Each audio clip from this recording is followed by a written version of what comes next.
maybe you take it as a team, you go ahead and implement. Then when you see that there's a positive outcome, people will be coming to you to say, well done, you've done a good job, this is what it means. So there are chances that as a leader, you might start feeling proud and say, yes, it's my thinking, it's my work, it's my ideas. And yet you know that it came from down there. So I think one thing I've learned is like the way that that person was answering to say, oh, my team is working hard. Yes, the nurses, they work hard in this. Yes, this and this. I think that's one thing I've really appreciated, and I hope and I wish that every time I'm faced with a challenge I'm faced with a situation where I'm being praised because of the things that have moved well in my organization, I'll always remember to say it's a teamwork. It's everyone's effort that has made this event to be colorful, or maybe who have made maybe the students to get high marks and everything. So I really appreciate this lesson for today.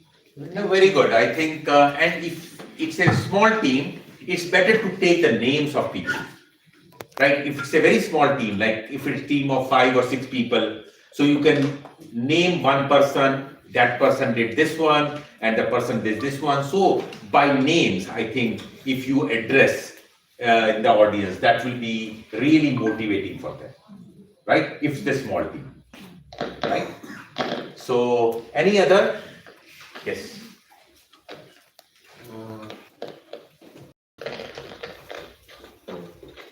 Okay, so based on what we are sharing, I remember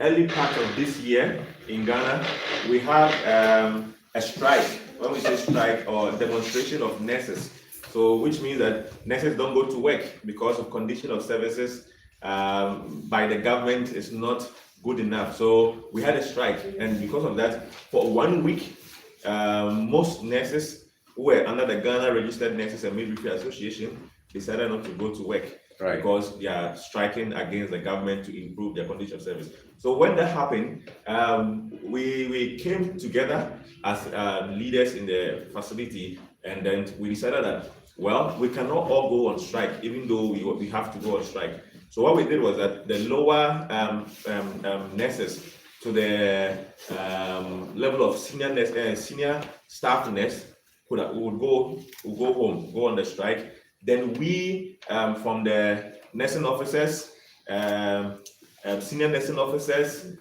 principal nursing officers, up to the higher rank, will step in and then manage the ward. So what we did was that we started changing the timetable. Usually we run 3 shifts, morning, afternoon, and night shift. But we decided that there are going to be people who cannot do the 3 shifts. Yeah. So some can do 12-hour shift. So we decided to do a new timetable for those who can do 12-hour shift. Then those of us who can do the 8-hour shift, 6 hours, 6 hours, we do that as well.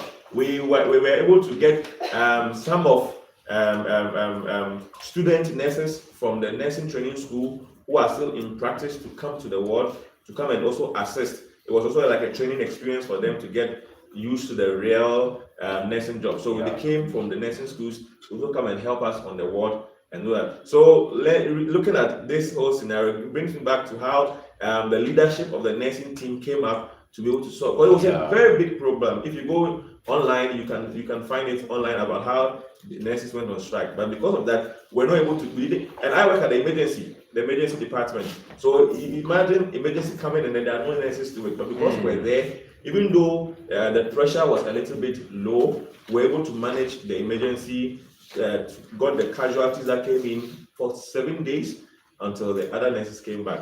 Right. So looking at this, it makes me understand some of the principles and some of the core values of leadership. At the same time, I also appreciate management, because at that time, management also came in, they provided basin for us, because usually they don't give us basin, but because we are sacrificing time to stay, and then we could have gone home, but right, we, the senior staff, decided to stay, so they decided to provide transportation for us to go home, provide us with meals, even though they don't give us meals at work. But during that time, management also came in, made sure that they can. So looking at the difference of leadership and management, I really appreciate the whole thing that was being taught. Thank you very much. Great, wonderful. I think very well, very well.